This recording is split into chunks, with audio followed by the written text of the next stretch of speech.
चिट्टा को छोड़ के नशा में बच्चों को, नेक्स्ट जनरेशन को पीढ़ी में लाने वाले ही बुजुर्ग हैं।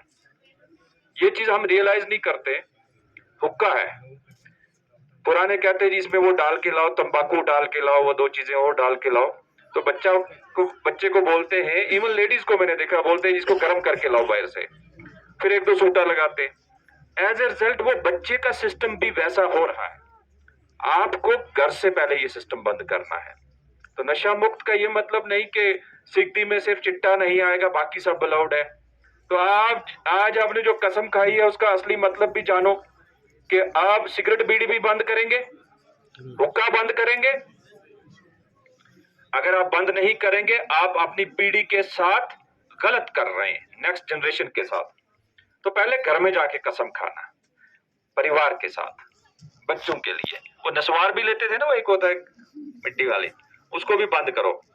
तो ये जो केमिकल है, ये केमिकल वक्त के साथ चेंज होते रहे। पुराने लोग चरस पीते थे, फिर सिगरेट वाले, फिर दूसरे, चेंज होता है सोसाइटी में। तो हर स्टेज पे ही नशा होता है, तो उससे बचना है। लेकिन आज की दौर में प्रॉब्लम ये होगी, पहले फिर भी 70-80 साल तक जीते थे, लेकिन आज जो चिट्टा ले रहे हैं वो 20-22 साल की एज में जा रहे हैं। तो आपको देखना है कि आप अपनी पीढ़ी को बचाओगे या नहीं। कोई बंदा ये मत कहे कि मेरे घर में नहीं होगा, ये दूसरे के घर में प्रॉब्लम है। आपके घर में भी आएगी, क्योंकि आपका बच्चा भी उसी स्कूल में जा रहा है, उसी माहौल में है। आप अपने बच्चे को अलग गांव में थोड़ा ही रख सकते हो, उसको कहीं कहीं जाके पढ़ना है। तो वो असर जो है आपके घर तक पहुंचेगा। इसलिए पहले अपने बच्चों का ध्यान रखें, फिर सोसाइटी खुद ही ठीक हो जाएगी। अब आपको लक्षण पता होने चाहिए, इसके कैसे कैसे पता चलेगा बच्चा नशा कर रहा है या नहीं। आज की जो मॉडर्न टाइप की मेडिसिन है उससे या उनसे, कि उसको कहीं भी स्मेल तो आ नहीं रही है, बदबू आ नहीं रही है, तो कैसे पता चलेगा। तो वो चंद चीजें ध्यान रखें कि बच्चा क्या, जब वापस आता है अकेला बैठता है, आपसे कोई बातचीत नहीं करता है, ज्यादा देर सो जाता है, वेट उसका कम हो रहा है बॉडी का, और जो पैसा आप दे रहे हैं या जहां से भी अरेंज हो रहा है वो पैसे का पता नहीं चल रहा है कहां खर्च हो रहा है। जब आप इन चीजों पर नजर रखेंगे तो बच्चे पे कंट्रोल होगा। उस बच्चे के साथ जाएं, स्कूल तक जाएं, उस किस दोस्त से मिलता है उनका भी पता करें। तो मैं चाहता हूं कि पेरेंट्स अपने बच्चे के जासूस बन जाएं, इसमें कोई गुनाह नहीं है, जिस एज पे मर्जी हो। हम पोस्ट ग्रेजुएशन कर रहे थे तब भी हमारे पेरेंट्स आते थे हॉस्टल में पता करने के क्या है। तो भाई एक दरख्त तैयार करते हो, उसमें पानी देते हो, फिर जंगला लगाते हो कि जानवरों से बचे, और फिर वो बड़ा है, फिर फल देगा। तो अगर आपने जंगला ही नहीं लगाया, प्रोटेक्शन ही नहीं रखी, पानी नहीं दिया, तो वो फल नहीं देगा, वो खत्म हो जाएगा, जानवर खा जाएंगे।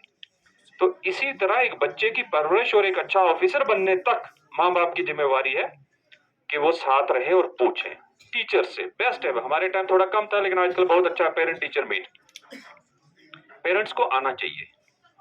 मैक्सिमम पेरेंट्स सिर्फ आते हैं लड़ने के लिए स्कूल में, वो इसलिए बोलते हैं कि मेरे बच्चे को क्यों डांट दिया। भाई टीचर के हवाले करो, और उसकी जिम्मेवारी है उस बच्चे को एक ऑफिसर बनाना। जो पॉजिटिव चीजें वो साथ रखिए। आप छोटी छोटी चीजों पे उसको थप्पड़ फाड़ गया तो उसके बाद हल्ला कर देते हैं, फिर टीचर की पिटाई होते हुए देखी है मैंने। तो वो नहीं होना चाहिए। कोई भी टीचर आपके बच्चे की बुराई नहीं चाहेगा, बेहतरी चाहेगा। बच्चों की पढ़ाई, बच्चों का करियर बनाना माँ बाप तक है। जब माँ बाप अपने बच्चे का ध्यान रखेंगे और टीचर साथ में रहेंगे तो बच्चा ऑफिसर बन जाएगा हायर लेवल पे। जरूरी नहीं कि वो हर बार डिप्टी कमिश्नर ही बनेगा, भाई वो चीफ इंजीनियर भी बनेगा, वो इंटरनेशनल कंपनीज का मालिक भी बनेगा। तो एक बच्चे को 10th क्लास के बाद या 11th-12th के बाद उसको 1100 फील्ड है अपना करियर चुनने के लिए। 1100 डिफरेंट डिपार्टमेंट हैं जिनमें वो जा सकता है। तो आप अपने बच्चे के करियर के लिए जहां जाएं वहां पता करें, जम्मू जाओ, दिल्ली जाओ, ये पता करें कि हमारे बच्चे का मैथ बड़ा अच्छा है जी, वो क्या बन सकता है। तो लोग गाइड करेंगे, इसको इंजीनियरिंग साइड डालो, नीट में एग्जाम दिलवाओ। इसका जी पॉलिटिकल साइंस बहुत अच्छा है, तो बोला जी इसको पीएचडी करवाओ, इसको नेट करवाओ। तो हर बच्चे के पोटेंशियल के हिसाब से बहुत सारे ऑप्शंस हैं। करियर काउंसलिंग हो सकती है। किश्तवाड़ में जो ड्रग्स पंजाब में चल रही है वो किश्तवाड़ में भी चल रही है। जो कठुआ में चल रही है वो यहाँ चल रही है, जो श्रीनगर में चल रही है वो यहाँ चल रही है। तो जो ड्रग्स हम पकड़ रहे हैं, मैं देख रहा था हमारे कोर्ट में ट्रायल में 87 केस इस समय चल रहे हैं और सबकी मैं देख रहा था कि ड्रग का नेचर क्या है। तो सारी ड्रग्स यहाँ भी हैं। अब हमने एक केस पकड़ा, जैसे ये आपकी सिद्धि पंचायत को रखा है कि पूरा नशा मुक्त करना है, लेकिन हमने एक केस ऐसा पकड़ा है कि जिसमें हम ये फैसला कर चुके हैं कि इसकी इन्वेस्टिगेशन इस लेवल की करेंगे कि J&K में बेस्ट इन्वेस्टिगेशन होगी। तो उसमें क्या किया जी, बताता हूँ किया क्या।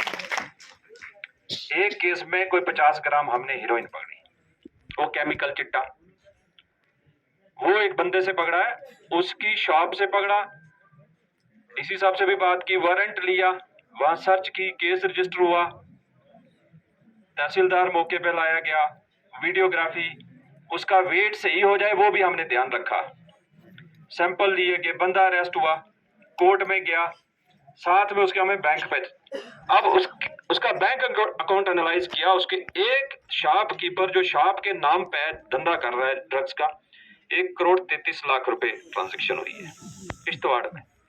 अब हम देख रहे हैं ये कौन लोग जिनसे पैसा आया है और पैसा गया कहाँ। बड़ी ब्रह्मणा से ड्रग्स आई, पैसा ट्रांसफर हुआ, उसके साथ जितने लोग जुड़े हैं इस समय 350 बच्चे किश्तवाड़ के आइडेंटिफाई किए जिनने ड्रग्स लिए उससे। हम दोनों तीनों चीजों से कर रहे हैं, बैंक अकाउंट का रिकॉर्ड भी देख रहे हैं, उनके मोबाइल कनेक्टिविटी, किसने कितने बजे मैसेज किया, कहां से लिया, लोकेशन क्या थी, क्या बात की, वो भी बता सकता हूं मैं। अब वो जितने लोग थे अभी उनके घरों में हमने शुरुआती दौर पे पिछले हफ्ते 7 घरों के अंदर हमने तलाशी की है, कोर्ट से वारंट लेके तलाशी की और एक के घर से फिर ड्रग्स मिल गई। तो ये इन्वेस्टिगेशन इस लेवल पे आई एम कॉन्फिडेंट कि 6-7 लोग तो सजा हो जाएगी। और इसकी सजा बताता हूं क्या है। जो एक्ट है ना, कानून, यही एक कानून है जिसमें मर्डर से भी ज्यादा सजा है, पता आपको, 20 साल की। अगर सही केस इन्वेस्टिगेट हो जाए और कोर्ट में चला जाए और सबूत चल जाए तो 20 साल की सजा हो सकती है। तो जो बच्चे बड़े खुशी खुशी से पार्टी सेलिब्रेट करते हैं और उसके बाद ये देखिए कि अगर खाया है और पुलिस ने तलाशी की और कुछ नहीं मिला, हम ब्लड सैंपल लेंगे और ब्लड के अंदर भी 21 दिन तक दवाई मिनिमम रहती है, पता चल जाता है, छुप नहीं सकता। तो जैसे इस केस को अब हमने ट्रेनिंग करवा रहे हैं, हमारी कुछ दिल्ली से भी टीम आ रही है कि जो ट्रेनिंग इन्वेस्टिगेशन की इतनी अच्छी हो जाए कि आने वाले वक्त में जो पकड़ा जाए उसकी तह तक जाए और यहां से अपरूट करें, जड़ से उखाड़ के इस प्रॉब्लम को फेंकें। तो उसमें उसके चलते ये जो पंचायत सेलेक्ट की गई है, हिम्मत नहीं करना कोई ड्रग्स के चक्कर में पड़े, करियर खराब हो जाएगा, केस रजिस्टर हो जाता है, कल आप ठीक भी हो जाए, दवाई छोड़ भी दें, उसके बाद आपका रिकॉर्ड बन गया, आपको कहीं जॉब नहीं मिलेगी, आपकी सर्विस रिकॉर्ड खराब हो जाएगा। पैसे की मार तो है ही है।